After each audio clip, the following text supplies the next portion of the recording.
How are we doing, guys? Always to be Blackburn versus Leeds match preview of the game. So guys, I'm going to carry on doing that clapping thing. You seem to like it in the comments, so I'm going to carry on doing that clapping thing. I don't know why I started doing it, but I have done. Anyway guys, so you like that intro, I'm going to carry on doing it anyway. I love those comments on the last video. So guys, anyway, apologies I did not get a Luton review out, so I'm going to go through that very, very quickly.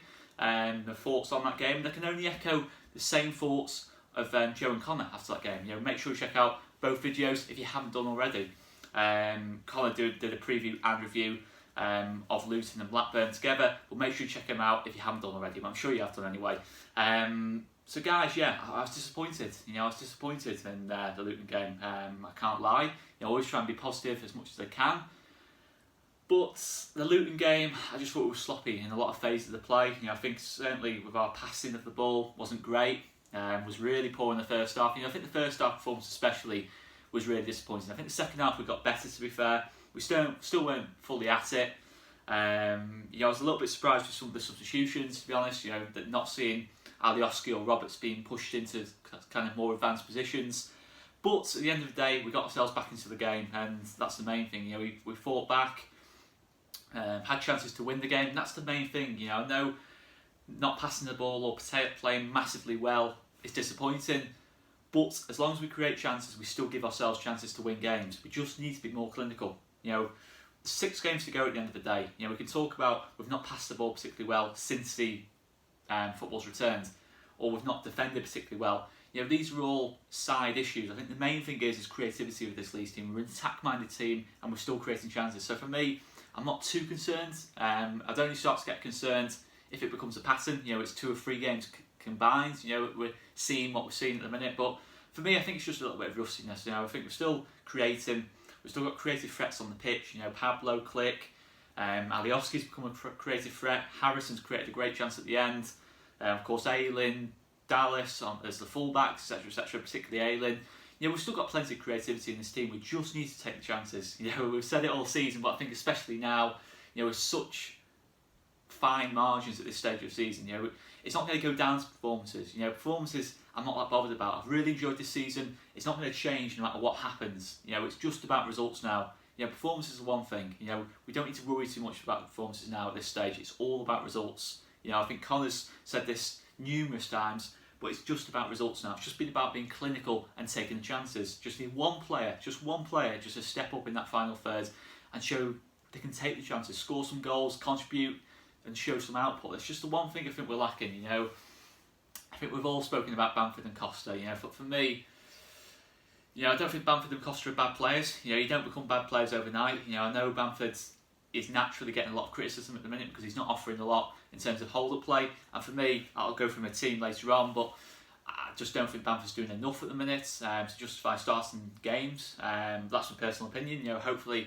Bamford, you know, gets himself a goal like he did against Fulham. But you know, that's the thing. You know, we don't see enough consistency of that from Bamford. You know, I thought from that Fulham game, the confidence he must have felt, you know, scoring in such a crucial game. Could he take it into the next game? And he didn't ultimately. And the same with Costa. You know, Costa got the assist, and there just no consistency there with those two at the minute. And for me, I just don't think they're particularly suited to playing together. You know, I think they're both too similar. They both like to drop deep and get to the ball. And it's only really Harrison who's making the runs in behind. You know, I thought against Luton, too much of our play was in front of Luton. You know, we weren't getting in behind them. We weren't really stretching Luton. You know, it's easy when you're a team like Luton playing in the mid-block, trying to just keep the midfield quite nice and tight, defence quite well protected, but we just didn't get that defence enough. And when we did start to, with sort of 20 minutes to go, we had a couple of little runs. Costa had a mini run. He caused absolute panic. And that was the thing, you know, the opportunity was there against Luton. Luton conceded 73 goals. We just needed to get that back line a bit more. We just needed that killer through ball into one of the wingers. But there needs to be movement as well. I just think Bamford and Costa, you know, when Bamford drops deep, that's where Costa needs to run on for me. When Costa drops deep, Bamford needs to run on, but both of them want to drop deep at the same time. So there's no real verticality or us advancing into the final third as easily. You know, I think Harrison is our main outlet. You know, I think he's our most likely goal threat, you know, in terms of from that front three at the minute, and I just think we need to add to that now. You know, I think we need to try different options. You know, we saw what happened against Fulham. You know, I'm going to go through in the team in a second. You know, we saw what happened against Fulham. You know, we went for that three of Alioski on the left, Harrison on the right, Roberts in the middle. You know, we saw the panic we caused for them. You know, not particularly pacey at the back, like Blackburn aren't either. You know, not got a lot of pace at the back. You got Pablo, Click, Ayling threading through balls into him. You just stretch him and you stop these. This is the issue we're facing. You know, we're facing a lot of teams that are just happy to sit back. You know, sit back in a mid to low block and just let us, to an extent, tire ourselves out or make a mistake. You know, we've seen it against Cardiff, we've seen it against Luton. Luton drops a lot deeper than I thought they were going to. I thought Luton were probably going to try and come at us a little bit more. They did sort of towards the end of the game because they had to win it. They didn't win it ultimately. But what we're going to see is, I think, certainly towards the end of this season, you know, we're playing a lot of teams that are going to go quite defensive. You know, I think Stoke, Charlton, etc., quite defensive-minded teams. You're going to drop back in the mid to low block, but we've got to stop against these teams just playing in front of them. You know, just nice little, because we play lovely stuff. You know, we play lovely little combinations. You know, we pass the ball well, but there's got to be that killer pass in behind. You know, we still create chances, but most of our chances only come from, really, in general, I'm not criticising us here because we create so many, but most of our chances come from crosses. We don't really create as much as what we could do in terms of through balls, you know, going in behind the defences, you know, going a little bit more direct in the final third. And that's my only criticism, you know, just to stretch the pitch a little bit more. Let's have a few more runners in the team. You know, Alioski, Roberts, Harrison, like against Fulham, it caused absolute panic. You know, I've said before, just get players, fantastic pass of the ball, let's accommodate them with runners in behind now. You know, that's the key thing for me. I've minded on quite a lot there, but in terms of Blackburn, you know, Blackburn, again, a lot like Cardiff and Luton, you know, I don't think they're going to be particularly aggressive in the press. You know, I think it's going to be very much a case of, like Cardiff and Luton, not going to like massively park the bus, but at the same time, not going to come at us, you know, but if we make mistakes, we invite them on.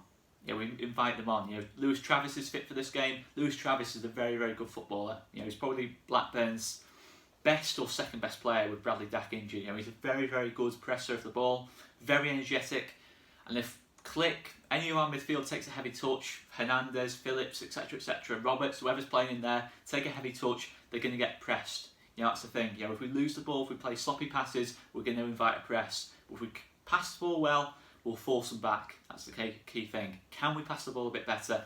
Let's hope so. But yeah, I just want to see, for me, just maybe one or two changes to this team. Dallas looks like he's not going to be fit for this game according to Phil Hay. Hopefully Liam Cooper is. Well, hopefully Dallas is as well if he can be, but it's looking doubtful at the minute. Again, that could change at the time of speaking. But that's what we're going to expect off Blackburn. I think the main threat for Blackburn is Adam Armstrong. I think he's got 12 goals this season on the left wing. He's a fantastic outlet to have. You know, he's a very, very good footballer, Adam Armstrong. Every time I've seen him, I've been impressed, particularly at Ewood Park last season. I can't remember if it was Dallas or Berardi playing against him. They struggled, to be honest, the struggles. You know, he was cutting in on his right foot. And he was causing absolute havoc. I think he got 2 assists in that game. I might be wrong.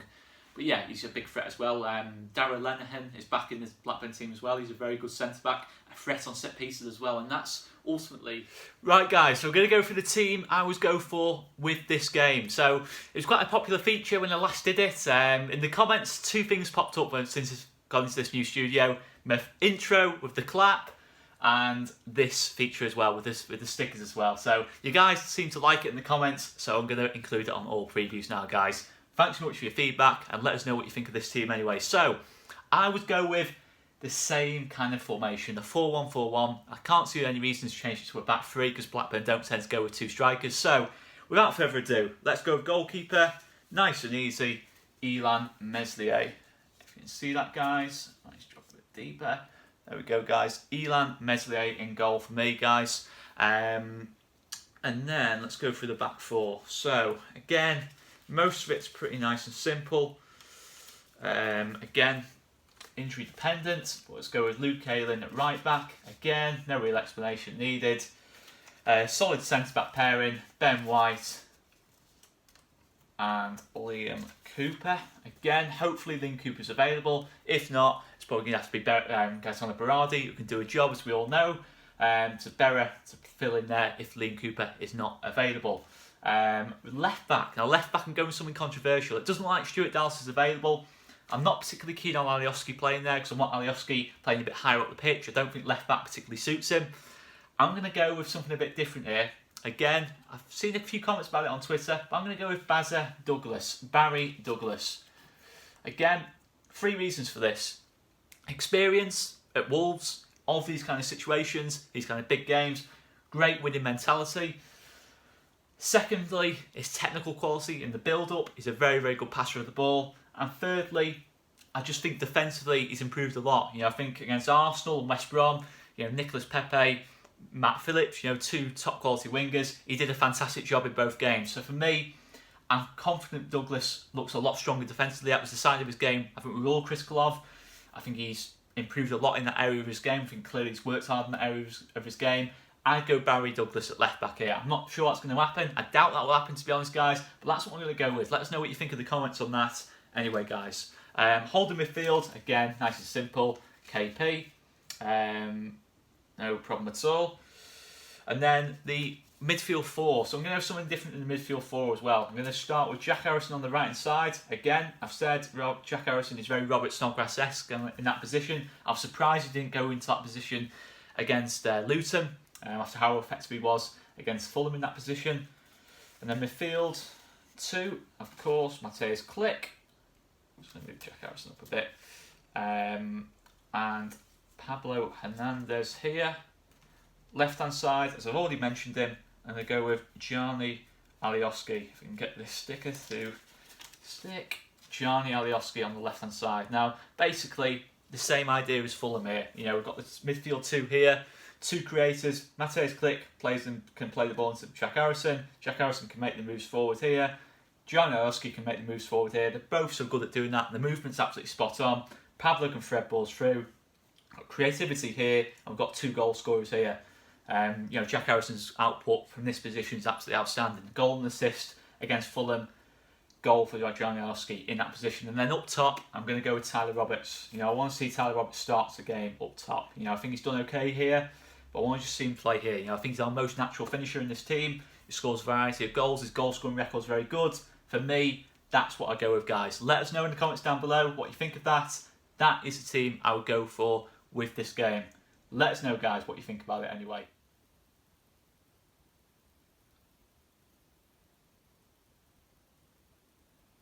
So guys, make sure you check out Joe and Connor's previews of the game and all over content, and we will of course be back with the watch along for Blackburn versus Leeds. So many of you joined us last week and Tuesday night. We were going absolutely crazy, we were frustrated, but hopefully it's going to be a happy watch along. Make sure you join us anyway, guys, and thanks very much for watching the preview anyway, guys. Let us know what your thoughts are on the team I've selected today. And that's it, guys. I'm going to see you later anyway. I've been Oscar Marriott. See you later, guys.